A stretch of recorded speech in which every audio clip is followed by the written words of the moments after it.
بسم الله الرحمن الرحيم الحمد لله رب العالمين صلى الله على سيدنا محمد وعلى آله وعلى أصحابه أجمعين أما بعد. Le croyant et la croyante, dans son chemin ici-bas, va rencontrer parfois des moments où sa foi sera haute.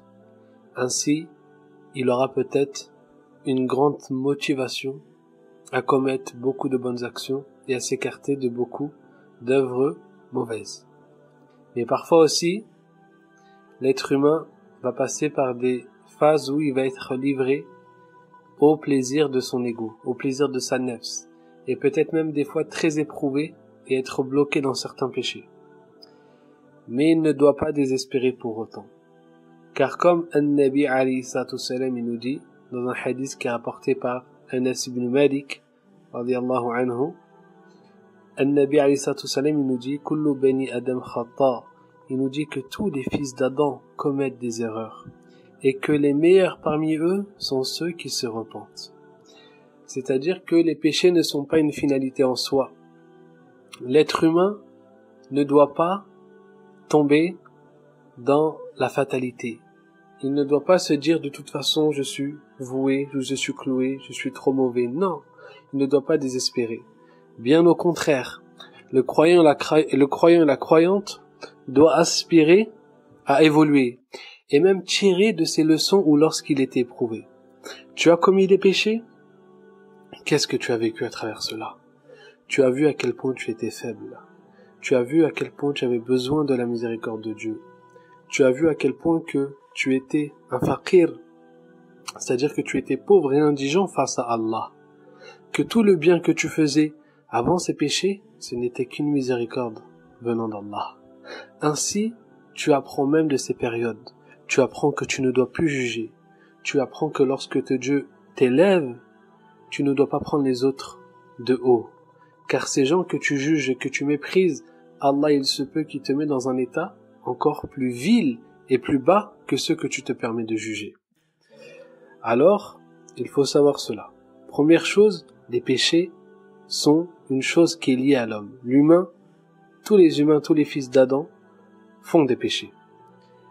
Mais ce n'est pas pour cela qu'on doit prendre pour autant les péchés à la légère. On ne doit pas se dire « Oh, c'est bon, tout le monde fait des péchés ».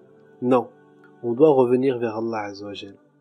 Car, malgré que c'est lié à l'homme, ça reste une désobéissance au Créateur, au Tout-Puissant.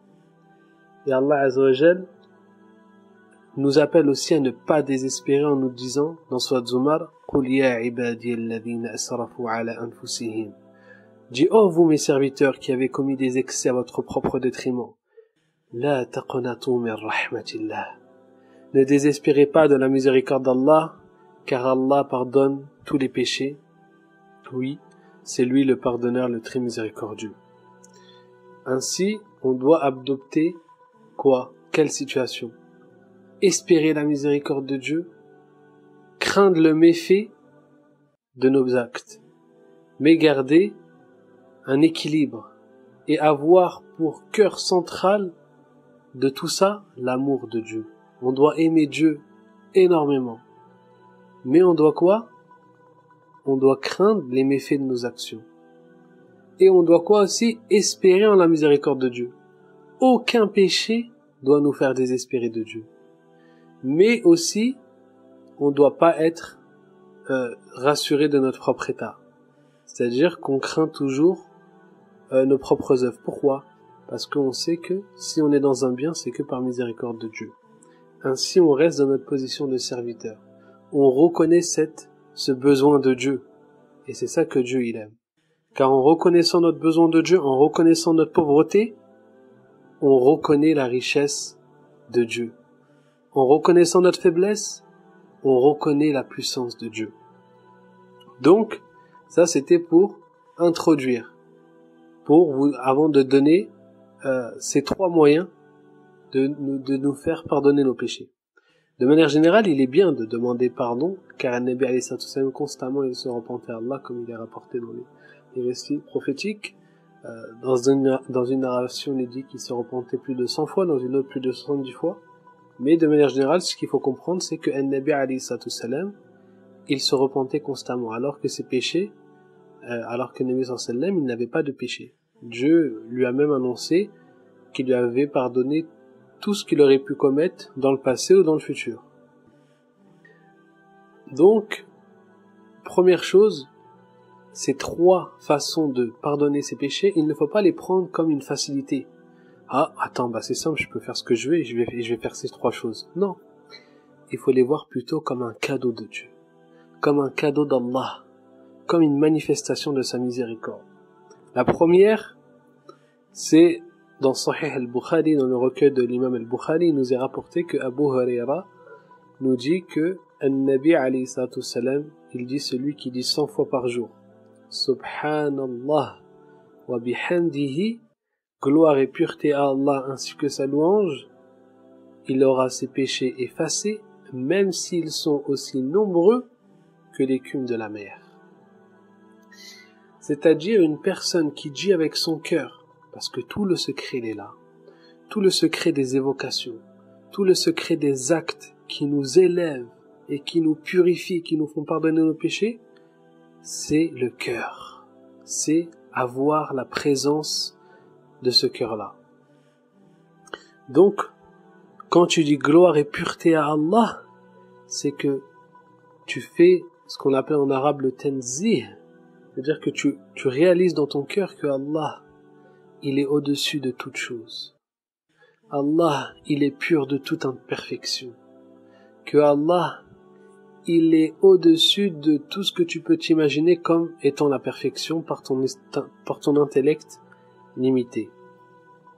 Et la louange à Allah, parce que tu sais que toute la louange il lui revient car c'est lui l'être ultime, c'est lui l'unique, c'est lui qui, par ses noms et ses attributs, manifeste la perfection, la majesté qu'Allah Azza wa Jal, il est le roi ultime, qu'Allah Azza wa Jal, il a les noms les plus beaux, qu'Allah il a les attributs les plus parfaits, qu'à lui est la royauté, à lui est la souveraineté, tout est à lui, il est le seul vivant, le seul qui a donné vie aux choses, le seul qui subsiste par lui-même.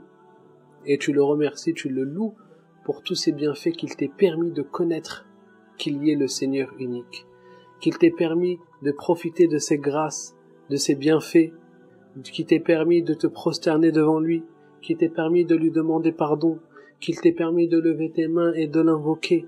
Tout ça, ce sont des grâces et des miséricordes et des bienfaits d'Allah. Donc tu dois le dire avec le cœur.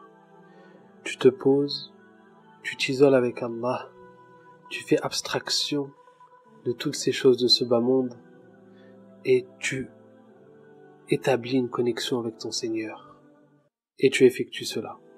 Donc ça c'est la première façon. Dire quoi? 100 fois Subhanallah wa bihamdihi, gloire et pureté à Allah ainsi que la louange. Les 2 autres façons se trouvent dans un même hadith qui se retrouve dans le recueil de l'imam Muslim. Le hadith, An-Nabi alayhi salatu salam nous dit As-salawatul khams, les 5 prières. Il va nous parler de 2 méthodes, An-Nabi alayhi salatu salam. Faire tes 5 prières, qu'est-ce que ça fait? C'est-à-dire que tu fais, par exemple, du Fajr jusqu'au Dhuhr, du Dhuhr jusqu'au Asr, ainsi de suite. Elle te pardonne tes grands péchés, elle te pardonne tes péchés. Et du Jumu'ah à l'autre Jumu'ah. Et quoi d'autre? De Ramadan à un autre Ramadan. Pourquoi j'ai dit qu'il y en a 2 alors qu'en apparence on pourrait dire que le Nabi alayhi salatu salam nous dit 3 choses? Parce que le Jumu'ah, souvent, quand on va faire le Jumu'ah, c'est souvent lié bien sûr à la prière du Dhuhr, qui fait partie des 5 prières. Bien qu'une personne elle pourrait délaisser le Jumu'ah, mais bien sûr le Jumu'ah, comme vous le savez, pour les hommes, c'est une obligation. Mais en tout cas, le fait de faire le Jumu'ah qui rentre dans ces 5 prières, ou les 5 prières, d'une prière à une autre, Allah subhanahu wa ta'ala, il nous pardonne nos péchés. Et deuxième, le fait d'effectuer un Ramadan à un autre Ramadan. Nous sommes dans le mois de Ramadan. le fait de faire ce mois de Ramadan, de espérer, Inch'Allah, le faire l'année prochaine. Si on parvient l'année prochaine, cette année qu'on va effectuer, nos péchés, on espère qu'Allah Azza wa Jalla il accepte, seront pardonnés.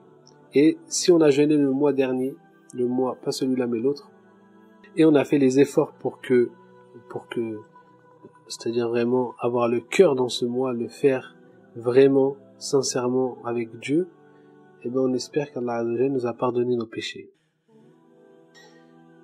Mais ici, le prophète alayhi salam, il évoque quelque chose. Il dit إِذَا اجْتَنَبَ الْكَبَائِرَ, s'il se préserve et s'écarte de quoi? Des grands péchés.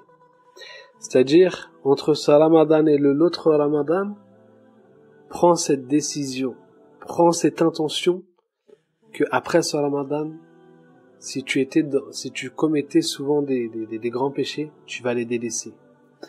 Il t'arrivait de suivre tes amis, d'aller boire de l'alcool avec eux, de médire, de mentir, ou faire ceci, cela. Prends la ferme intention d'à partir d'aujourd'hui, à partir de cette vidéo, de plus les faire, de les délaisser, et d'espérer qu'Allah Azza wa Jal, par ce délaissement, il t'accorde son pardon, et il t'efface ses péchés. Donc voici 3 méthodes, et si on prend le dernier, le hadith qu'on a cité, on peut entre guillemets aussi dire qu'en réalité il y en a 4, parce que on va dire le Jumu'ah, mais voilà. Donc être assidu à cela, s'efforcer à faire le Jumu'ah, en espérant que les péchés de notre semaine, nos écarts qu'on a eus, eh bien ils soient pardonnés. Nos prières, être assidus, car cette prière, ce lien avec Allah, je vais me nettoyer, je vais me purifier de mes manques de convenance que j'ai eu envers Dieu lorsque j'ai désobéi. Alors je vais faire une prière avec un cœur. Je vais faire une prière avec l'intention de revenir vers mon Seigneur.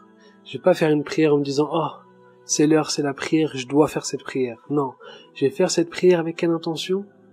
L'intention de revenir vers mon Seigneur, de rétablir un lien, de approcher de cette présence divine et m'écarter de ces illusions. Donc, j'espère que ces conseils vont pouvoir vous être bénéfiques, et à moi le premier bien sûr. On a tous besoin de cela, personne est au-dessus d'un autre, nous avons tous besoin de la miséricorde d'Allah, et si ce n'était la miséricorde d'Allah, nous n'aurons sûrement jamais fait ne serait-ce que une demande de pardon dans notre vie.